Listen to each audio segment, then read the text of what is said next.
think we're good now. Every week, same thing happens. The phone ends up. It must be my internet connection, but the phone ends up sticking, and then I got to do all kind of machinations to get the thing up and running.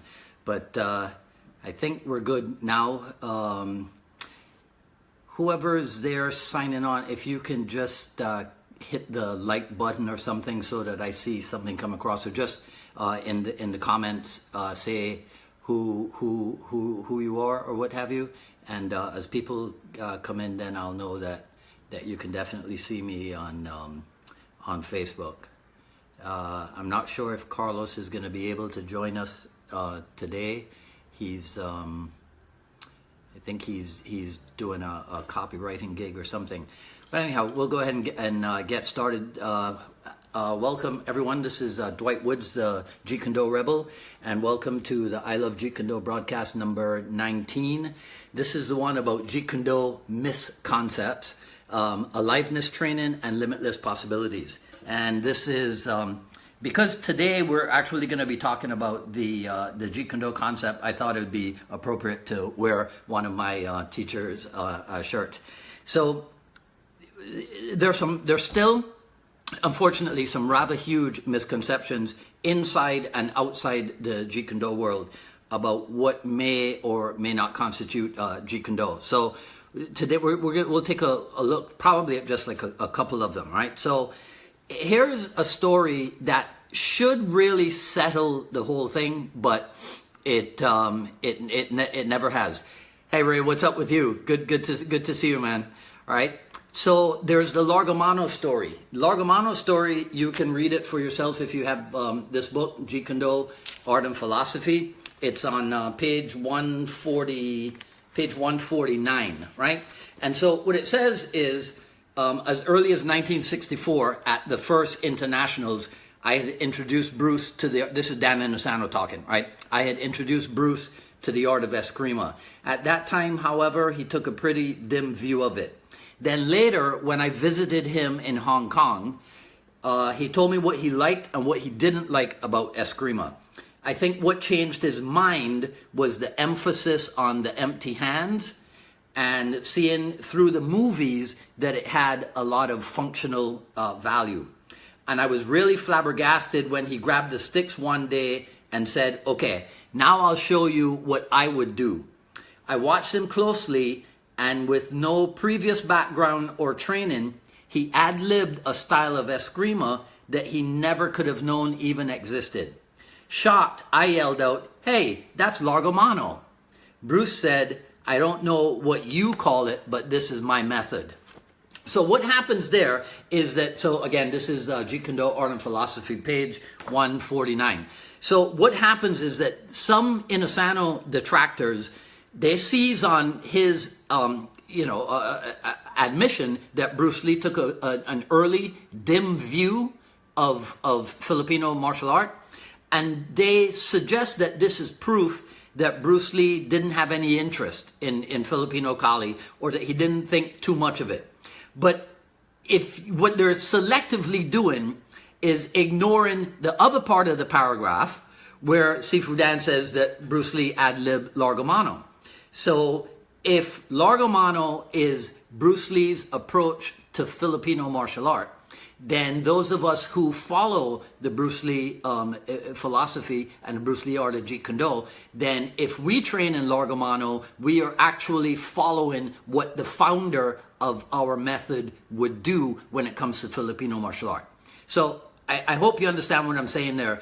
That's it. That should settle the whole argument, situation, or whatever, right? But even more evidence, right, of this occurs on page same book, page 153, right?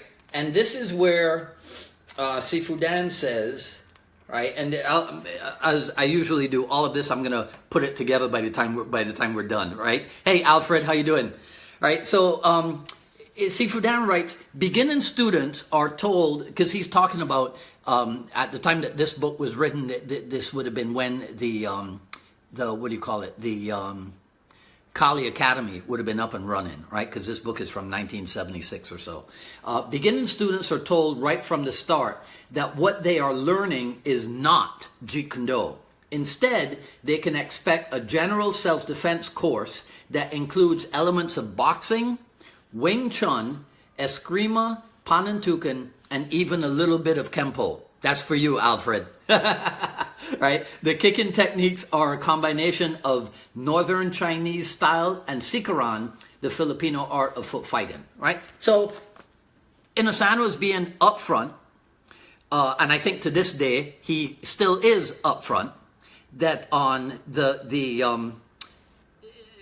I'll talk about this a little bit more too, right? The seminar circuit. What you're getting on the seminar circuit is not Jeet Kune Do, right? Okay. So, but still, people don't get it. So let me try to do one more explanation of it.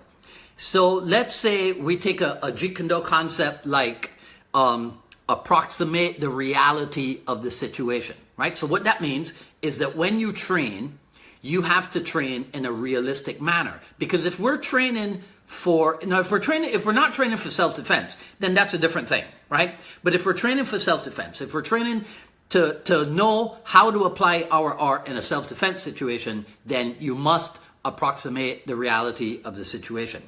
So you might take your Penjak Silat training, for example, let's say, right? Okay, let's go out on a limb. And you have to modify it down to where you're not using the flowery stuff that occurs in Penjak Silat, because that's not the functional part of the art. You see? So you use the Jeet Kune Do mindset, the Jeet Kune Do concept of approximating the reality of the situation, and then you train the parts of your Penjak Silat that would bring you out on the winning side of a street encounter, if you understand what I'm saying.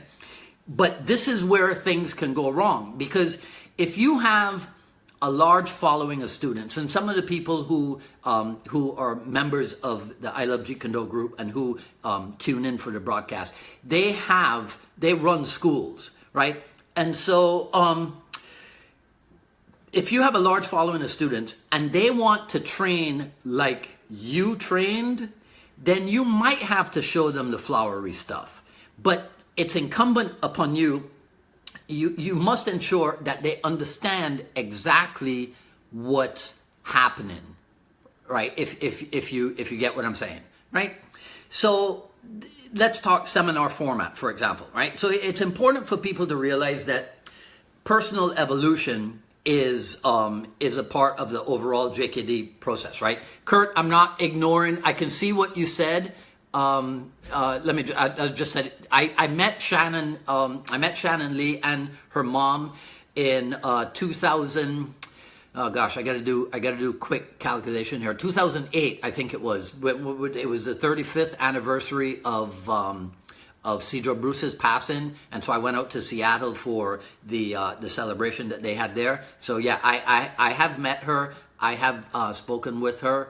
But that it was just that one occasion, right? So back to seminar format. You guys get it. You know, if Carlos is not here to keep me on task, right? I'm trying not to be rude, so I want to say hello to everybody as they chime in. But then that can, you know, with my brain, that can take me off track, right? So it's important for people to realize that personal development, personal evolution is part of the JKD process, right? And today, many people receive their Jeet Kune Do training in the seminar format, right? Because, you know, probably every weekend there's probably a Jeet Kune Do seminar being conducted somewhere, right? If Bruce Lee believed that Jeet Kune Do knowledge was not a thing that you could pass on to the masses, then perhaps the approach of showing the masses the concepts of Jeet Kune Do, not Jeet Kune Do itself, but the concepts of Jeet Kune Do, and maybe even using other arts. Maybe that is a high-minded concept, and it could be the way to go, but it has to be explained to people that this is not Jeet Kune Do. In other words, this could be, I'll coin a phrase, this could be partial Jeet Kune Do, right? Because it's not the full, this is just an aspect, right? So like if you are at a seminar that features somebody who is like a Junfan kickboxing legend, let's say, right? That's what he's going to show because that's his particular area of expertise. So he's going to show that. If it's a guy who's known for his trapping skills or whatever, if it's a guy who's known as a grappler, then maybe that's what they'll be showing. If they're known for weapon skill, then that's what they'll be showing. And it is the job of the seminar instructor to develop the material that he's presenting. So when I teach a seminar, I teach what the seminar host requests, unless he leaves it up to me to do whatever it is that I want. And so I'll give the students who are attending the seminar, they will get the finished product. But in private, if the instructor, if it's one of my instructors, if it's somebody who's been certified by me, or if it's a fellow Jeet Kune Do instructor, a colleague of mine, or if it's somebody who maybe is not yet an instructor, but is starting a group or leads a group, because I do work with people like that also, then privately, I'll show that person how we got to the finished product. So his students will get the finished product. They'll get the seminar material. But the instructor, because if you're a Jeet Kune Do instructor, you got to be on a higher level, right? So the instructor will get the details of how to get to that point, right? I'll elaborate on that a little bit later as we go forward. But you've got to make it clear that this is partial Jeet Kune Do, right? Otherwise, people can go away with the misconception that this is how you train Jeet Kune Do, right? Another reason why this is important is because sometimes a lot of the instructors who attend these seminars, then they make the mistake of thinking that the seminar format is the same as the school format. So the seminar curriculum should be the same as your school curriculum, and that is untrue. There's no way that's it. But keep in mind that even Sifu Dan has said many times that what people get other than in the Jeet Kune Do class. So what if you're now tuning in, you'll have to watch the beginning of the broadcast to see what it is that I read, or maybe I'll read it again at the end, right? So it's all about the product versus the process, right? Okay, so that's the misconcept, the Jeet Kune Do misconcept within the Jeet Kune Do clan. Now, outside of the Jeet Kune Do clan, there's a thing that I was recently made aware of, that there are some people who are talking about today's Jeet Kune Do lacks what they call aliveness training, which is, I disagree with that wholeheartedly, but I know where they're coming from. I've been told that this whole thing about aliveness, my senior, Cass Magda, has told me that was something that was being talked about in the 1970s, right? So 40 years later, when there are people out there saying, oh, Jeet Kune Do this and Jeet Kune Do that, right? And there are guys who, in particular, will talk about visiting the Inasano Academy, and they take a look at what's being done there, and in their opinion, I guess I'm going to paraphrase what they're saying, is that, well, they're doing what they do, but it's not the way Jeet Kune Do is supposed to be. But see, what they may not be aware of is exactly what was written in 1976. So let me read it again. What page was it? 149, I think it was, right? Nope. Wasn't 149. So I can't now I can't find it, right? But it was where Sifu Dan said that beginning students are told that what they're learning is not Jeet Kune Do. So if you visit the Inasano Academy today and you go there thinking that you're going to see Jeet Kune Do being trained, then you're mistaken, right? What you're seeing is component parts that ultimately have to be put together. Now, when and how Sifu Dan and who he works with in putting that stuff together, that's something you'd have to determine by asking him. I know that it's done. I've been on the receiving end of it over 30 years. I've also been present. when other people were on the receiving end of it. Okay, so I'll just tell you that it does exist. So aliveness training. I disagree, because I find a lot of aliveness can be done in drills like the Chi Sao, the Hubud, or the Sambrata, right? So for people who might not be aware, so Chi Sao is a thing taken from the Wing Chun, right? And the reason why I disagree is because right from the beginning, as I was taught these drills and introduced to this type of training, I was taught that the essence of the drill is not in the learning of the fixed pattern, or even in the learning of a bunch of different fixed patterns, right? Remember we talked about this a couple broadcasts ago about phase training, and I was telling you that phase 3 training is partially supposed to be about the elimination of known weaknesses, right? Well, what you can do with one of those flow drills is you identify the weakness, and then you use the flow drill to isolate that weakness. So you identify it, then you isolate it, and then through the repetitive format of the flow drill, you can now be addressing that problem, that situation, over and over and over and over again in a live setting. So it's not a fixed. Sometimes this is difficult to explain just using words, right? So I'll tell you this. All right. There are two ends of a flow drill.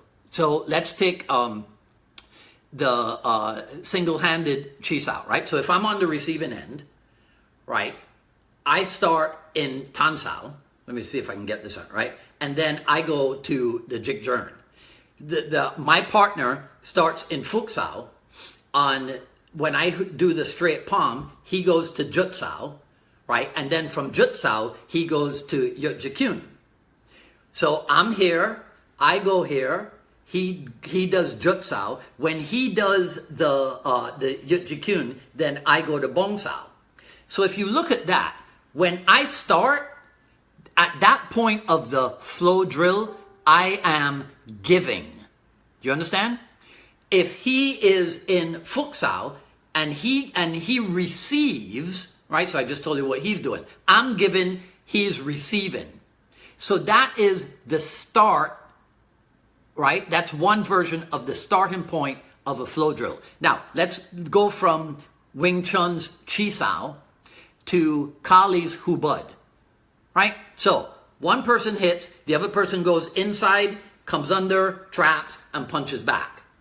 When I punch, I am giving.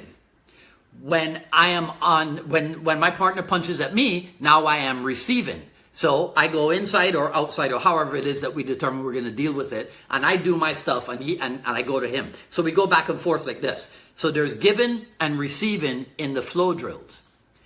Here's how you use it. The essence is not the pattern, just going back and forth and back and forth and back and forth. You have to use those drills to develop something. So it could be identification of a weakness. Let's say a guy has a problem with timing or something, right? So you identify that that's the weakness. So now you use that giving and receiving deal to isolate that weakness and work on it to get him better at it, if that makes sense, right? We do the same thing in Sambrata, right? Because it's all flow drills. It's all back and forth stuff, right? If you want a Jeet Kune Do guideline for this, right? It's same book, right? This is today's we've got reference material, right? So page 94, he says, in Jeet Kune Do, one does not accumulate but eliminates.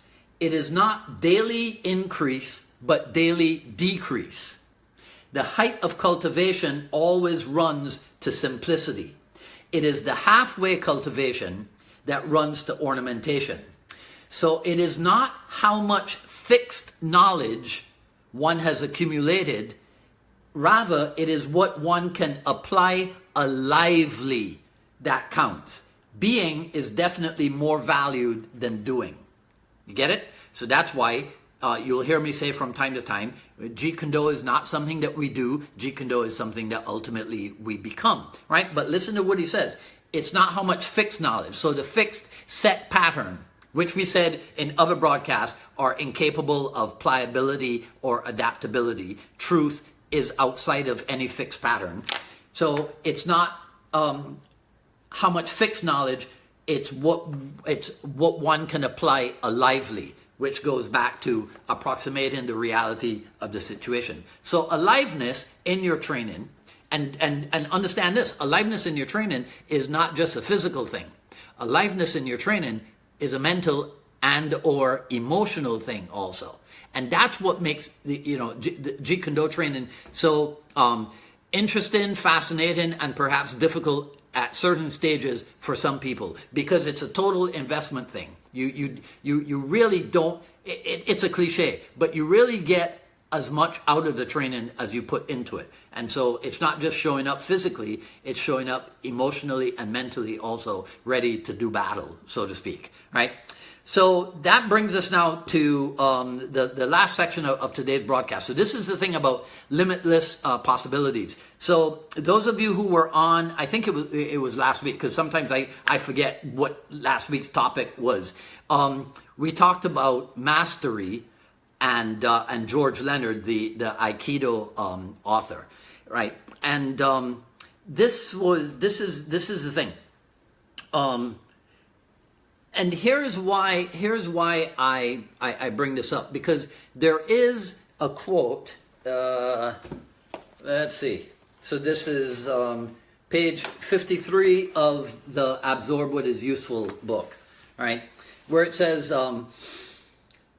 martial arts, like life itself, are a constant unrhythmic movement as well as constant change. Flowing with this change is very important.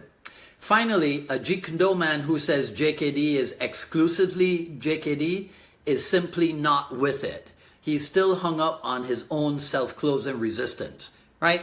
So this is where Bruce Lee is saying that you can find, recognize, realize, acknowledge, appreciate aspects of Jeet Kune Do outside of the physical art of Jeet Kune Do. And again, that's another thing that sometimes makes it difficult for people to get, that there's the physical Jeet Kune Do, there's the philosophical Jeet Kune Do, right? Okay, so back to limited possibilities, and we'll wrap up with this.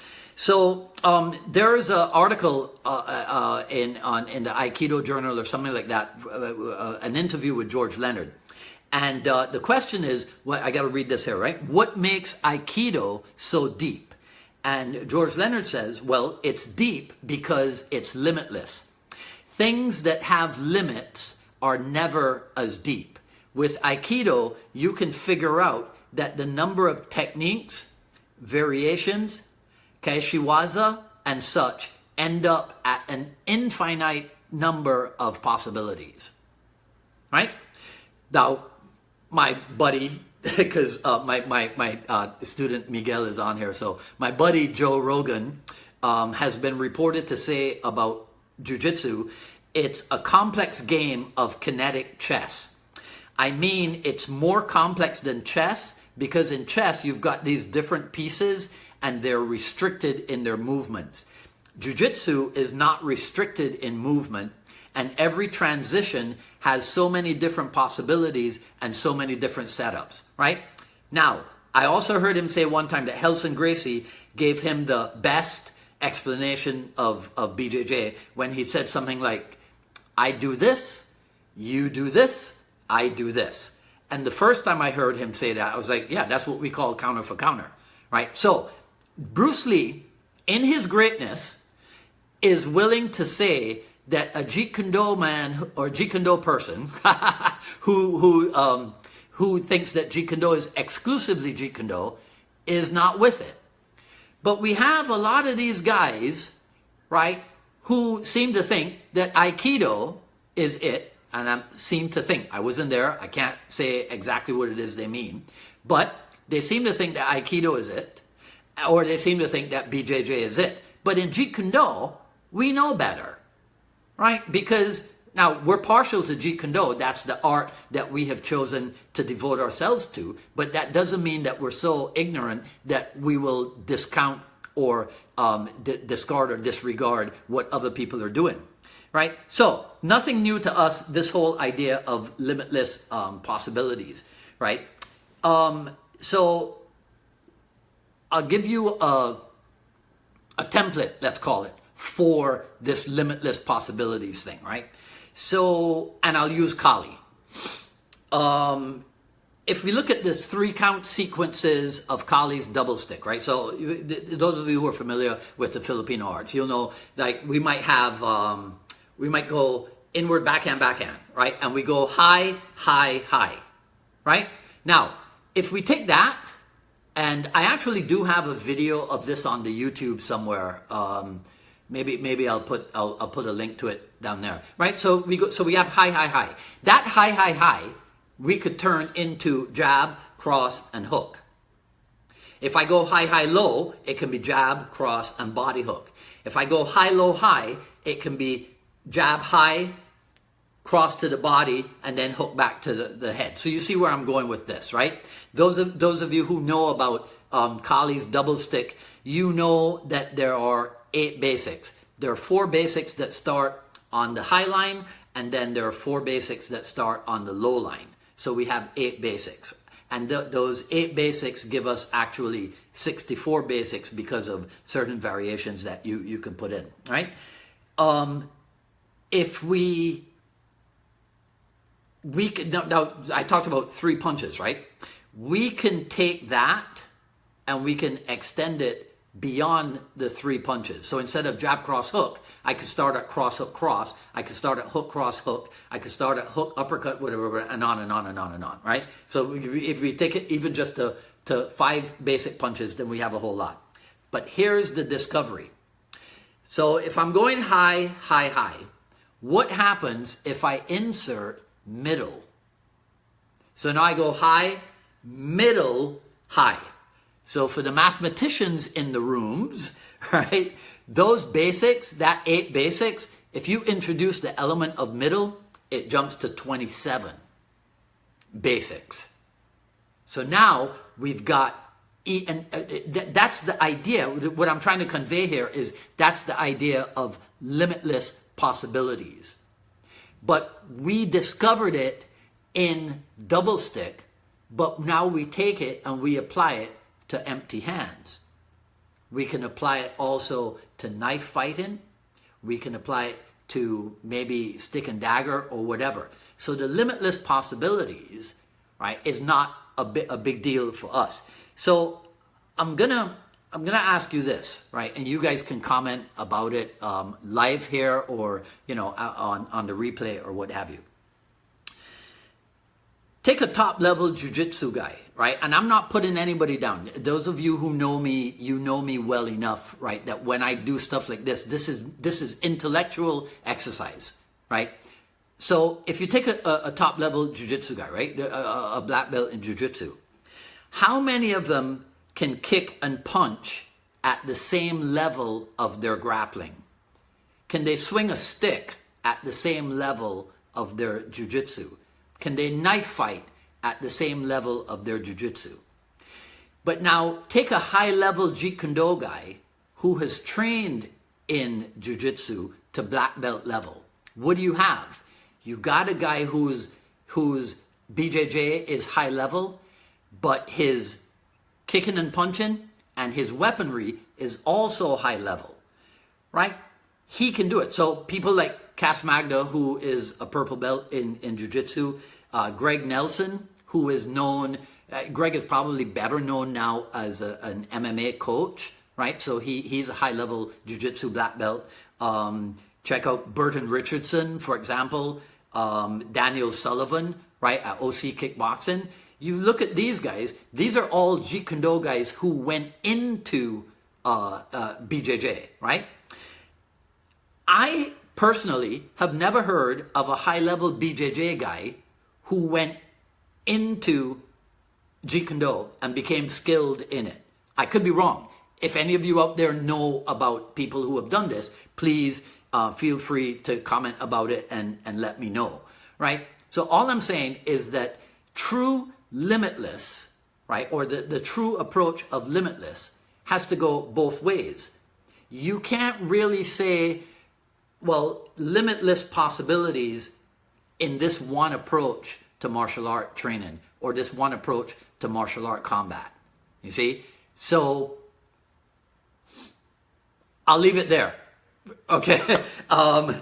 Guys, be sure to check out, go to, I got a piece of news for you. So you know that the volume 1 of the Jeet Kune Quick Skill series is available at ilovejeetkundo.com, right? And all of that we talked about today, volume 1 is an introduction, so to speak, to, let's call it the beginner level of Jeet Kune. As we develop the volumes, we'll go deeper and deeper and deeper in the same way that we talk about, sometimes we talk about basic stuff in the broadcast, but then we go deeper into topics. But the other thing I wanted to tell you, I was a little bit late actually because I was making sure that I had the domain name registered and what have you. And so there's going to be a new website coming up at jkddrills.com or jeetkundodrills.com. Don't go there now because it's not live, but it will be live by this time next week, because if it isn't, Miguel, who's watching, will kill me. All right? Okay, so everyone, I hope you had a good time today. If you didn't see the whole thing, I'm going to post it as soon as we're done. I'll put it up on the I Love Jeet Kune page. Go back and check it out. Like it, comment on it, share it with your friends. We will start within a couple weeks uploading them to the new I Love Jeet Kune YouTube channel. And then the other thing that we'll be doing is putting the audio onto Podbean, iTunes, wherever it is, right? All that stuff is in development. So everybody, enjoy the rest of your day. This is Dwight Woods, the Jeet Kune Rebel, signing off. Take care.